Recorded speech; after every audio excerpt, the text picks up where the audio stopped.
Hello guys, welcome to Autolatest Cars. Today we are driving one of the most reliable car on European market. From my point of view, this is the most reliable car on European market. It's made of course by Subaru. It's not made by, as you probably know from the charts, from the marketing ideas of car manufacturers. It's not made by Toyota or Lexus. This is Subaru.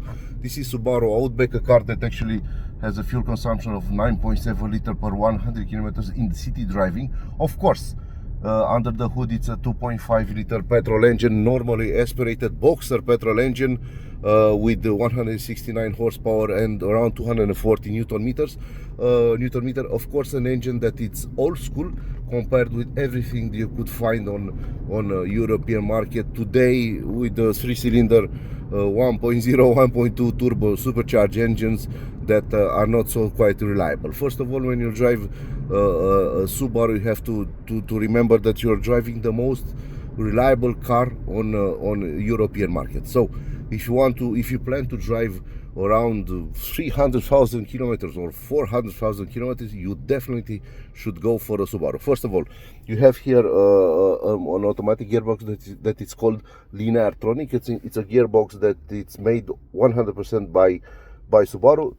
15 years ago, Subaru bought gearboxes from Aisin. On the previous generation of Outback cars, they were normal torque converter gearboxes, but after that they decided, Fuji Heavy Industry decided to actually make their own gearbox, and actually developed the first generation of Lineartronic 15 years ago. It's a longitudinal CVT transmission, made 100% to be mounted on four-wheel drive cars, of course Subaru cars. So we are driving now the last generation of the fourth generation of CVT Lineartronic gearbox, a normal one. This is not a hybrid version like you find on a Forester. Forester has the 16.6 horsepower electric engine integrated. It's a mild hybrid, soft hybrid, mild hybrid electric engine mounted in that gearbox. Okay, the fuel consumption is much lower compared with the Outback, but the Outback, this car, it's actually the big daddy of Subaru. First of all, you have a lot of buttons. You could see here a lot of buttons. You could see that a lot of buttons on the steering wheel. Normal dashboard with normal indicators like RPM and max speed. Of course, we have 200 milliliters fuel consumption in the last I don't know, last day, 6 minutes with stop and start engine. Of course, we are driving today in a normal day, 26 degrees outside, not 40 degrees like yesterday.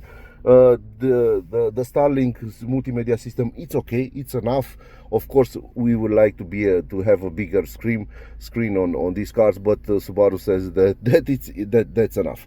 Of course, you have a normal cable, USB-C, but of course USB normal, and a jack system. Of course, Subaru, it's one of the most traditionally car manufacturers on European market. They still have a normal aspirated big capacity engine. This 2.5 liters F25, I think. It's a new generation of engine. This is a new generation of 2.5. It's also mounted on all Subaru cars, even XV which is called now Crosstrek on US market. Of course, in European market, we received only the 2.0 hybrid engine, which is not okay from my point of view. It's okay on a Crosstrek, but it's not so okay on a Forester. That's why we definitely recommend you to go for the bigger one, for the Outback. Of course, it's much more expensive. This car costs around 50,000 euros. It's a lot, but you'll have almost 220 millimeters ground clearance. You have a four-wheel drive system that actually it's four-wheel drive. It's permanent all-wheel drive system. You have 50% in the front, 50% in the back, and between the wheels 25 by 25. So this is a permanent all-wheel drive system. So if you drive 20 kilometers an hour on the off-road, you have an all-wheel drive system, and if you go to 200 kilometers an hour on the highway, it's a four-wheel drive system. So Subaru cars are much more safer on bad conditions like snow, water, and the mud on driving with high speed. So that's a very big pro compared with the BMW X-Drive, with the Audi Quattro, even with the Mercedes 4MATIC. So this system is the best in the world from the point of view of the responsibility of the safety. Okay, the car it's of course it's a top safety peak at EHS in USA. It has 5 stars or top safety peak. On European market, it's I don't think the Euro NCAP crash tested the Outback, but definitely it's a 5-star plus safety, this Outback. So this new generation that was launched in 2021, it's still the same car. It received some small adjustments, but it's the same car. It's definitely a very comfortable car. So if you want to drive a car that could go, as I told you in the beginning of this video, 300,000 kilometers or 400,000 kilometers with no problem, you definitely should go for a Subaru Outback, because this is top of the line from Subaru Europe. Of course, if you want to drive a faster Subaru in Europe, you definitely should go and buy it from USA with the 2.4 boxer engine, supercharged boxer engine, an engine that actually could go, much faster, 0-100, and I think you'll have a smaller fuel consumption compared with this one, because actually it's a better engine compared with this 2.5 normally aspirated. But this engine, even though it has a bigger capacity, is still a very reliable engine on any kind of comparison with the Toyota cars.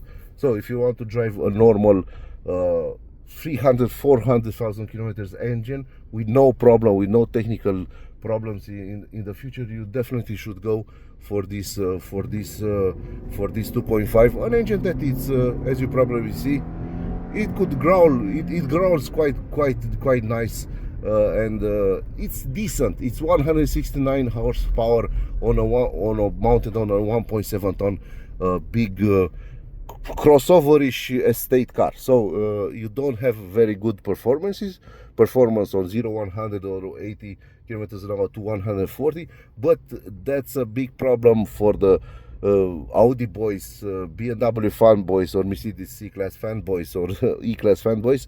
But for a normal guy that actually drive this car, normal driving on normal roads with normal speeds, I think it's enough. So a curiosity, this car actually has a fuel consumption of 9.8 liters, or 10 liters, average of 10 liters per 100 kilometers in city driving, in normal city driving with the AC on.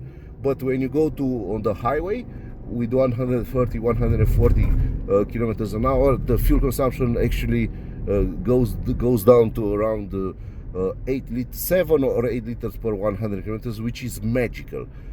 If everybody that actually drives a Toyota RAV4 full hybrid with 225 horsepower, 2.5 hybrid engine, eCVT gearbox on a highway at 140 kilometers an hour, they will have, of course, bigger fuel consumption compared with this one, because this is more fuel efficient compared with the Toyota system, because this gearbox eCVT actually keeps the RPM around 2000 RPM, even at 140 kilometers an hour, which is magical. If you go to 150-160 kph, you will go around 2500 to 2700 RPM, and of course that's a normal RPM for this engine, because the red line, as I could probably show you now on this bumpy road, it's 3000 RPM. So yeah, even at 3000 RPM, a Subaru engine, it's okay. So the gearbox, it's actually blamed for a lot of bad performances in the average of 0-100 or 80-140 kph. But when you drive it on the highway, it's magical. First of all, the RPM it's low, and of course the fuel consumption is low. So with the 62 liters fuel tank, you could definitely go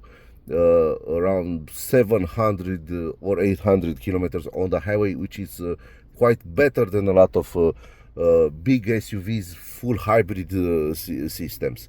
From my point of view, this car is the last Mohican, the last of the old generation of cars made for Europe. You have a lot of buttons, you have a lot of materials, good and bad materials inside, but you have a lot of good car. So you will have the best transmission.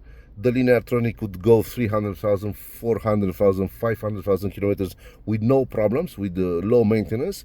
The engine could go around 400,000 with no problem, and the four-wheel drive system, it's magical. So you will have a package of Japanese package of reliability better than a Toyota RAV4, better than a Lexus RX 450h, better off than any other car competitor on European market. So if you want to drive the best reliable car on European market, you definitely should buy a Subaru Outback. But it's a niche car, it's not for everybody.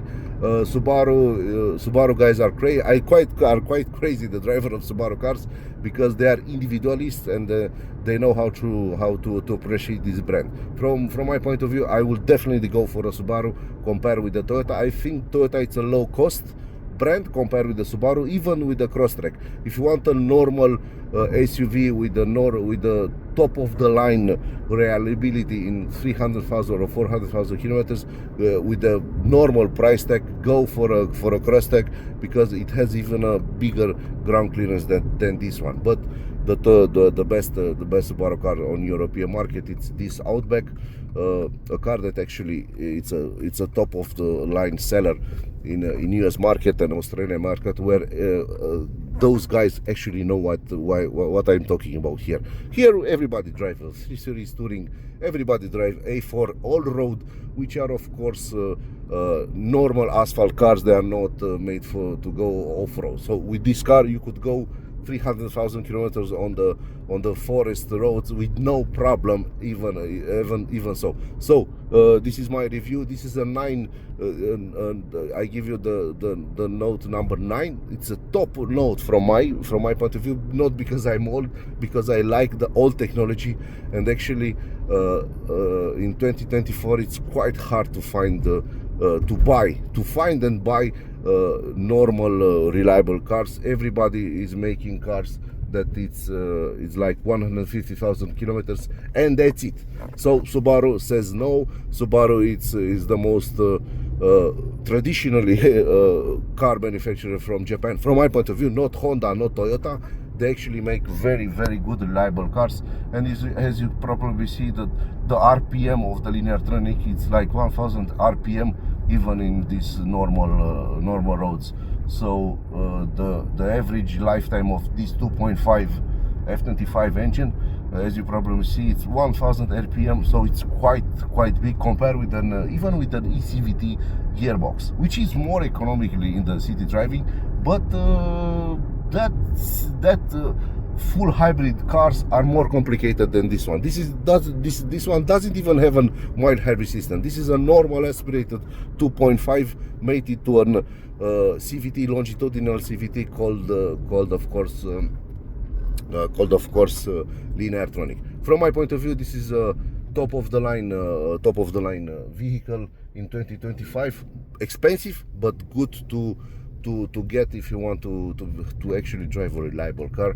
And that's the most important thing now, when everything gets more expensive, even the food, even the tires, everything is more expensive.